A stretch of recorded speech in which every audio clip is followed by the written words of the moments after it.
I saw the prince climb out of his grave, barefoot and smiling. This happened in my village in Western Kenya in 2009. I was 17. I didn't believe in ghost stories or curses. I laughed when old people warned us about royal graves.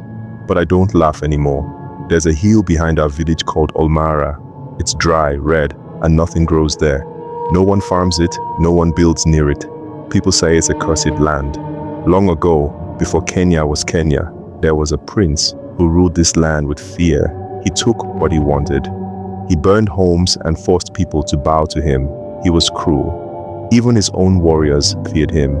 Some say he drank cow blood mixed with human blood. Others say he made deals with spirits in the forest. When he died, the elders buried him on Olmara, far from the people. They built no marker, just a pile of stones, and a prayer that he would never rise again. Years passed, the village grew. People forgot the stories. Then in 2009, a rich man from Nairobi came with trucks and workers. He said he bought the land around the hill. He wanted to build fancy homes for tourists, holiday houses with a view. He called it Olmara Heights. He laughed at the elders who warned him. He hired many of us to help clear the land. I was one of the workers. We cut bushes, moved rocks, and flattened the lower part of the hill. One morning, a man named Karisa found something strange. He was digging when his shovel hit something hard. Not a rock, something hollow. He kept digging and more workers came. It was a wooden box, deep underground, almost as long as a cow, old, cracked. Inside were bones, long, thick bones, blackened by time, too big for a normal person. There were beads too, and pieces of cloth that hadn't turned to dust. One worker picked up a jawbone. It still had teeth.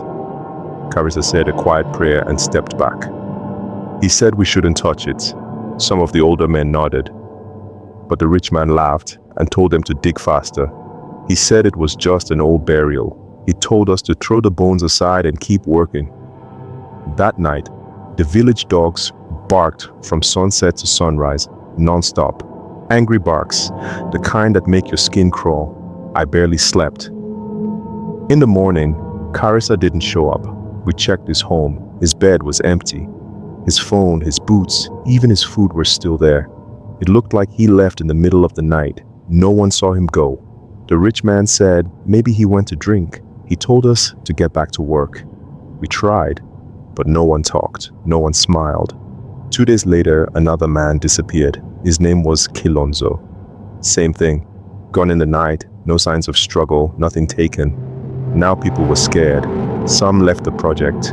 Others stayed because money is money. I stayed too. We were told to sleep on site and watch the equipment. That was the night I saw him. I was lying under a small shed we built for shade. It was past midnight. Everything was quiet. Then I heard footsteps, slow, dragging, crunching the dirt. I thought it might be a thief. I stood up and looked toward the hill. Something was moving down the slope. At first, I thought it was a man, but the way it walked was wrong. Its legs moved like they were broken. It leaned to one side, like its spine was twisted. Its skin was dark and cracked, like burnt wood.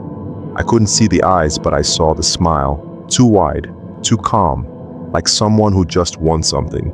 I wanted to run, but I couldn't move. I couldn't even breathe. It passed by me just a few meters away. It didn't look at me, but I swear it knew I was there. The smell hit me hard, rotten meat and wet earth. I gagged and nearly threw up. It walked into the village. I stayed hidden till morning.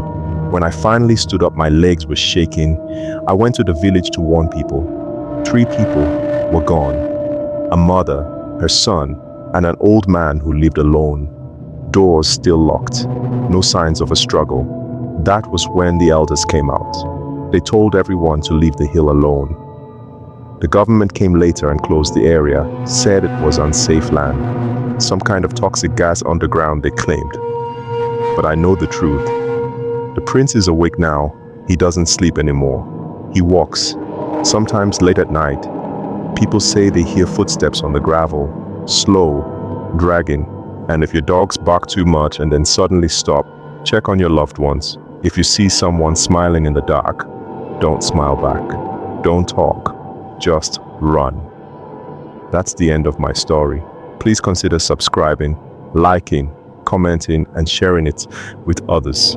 I'd love to hear your thoughts and if anything similar has ever happened in your town or village.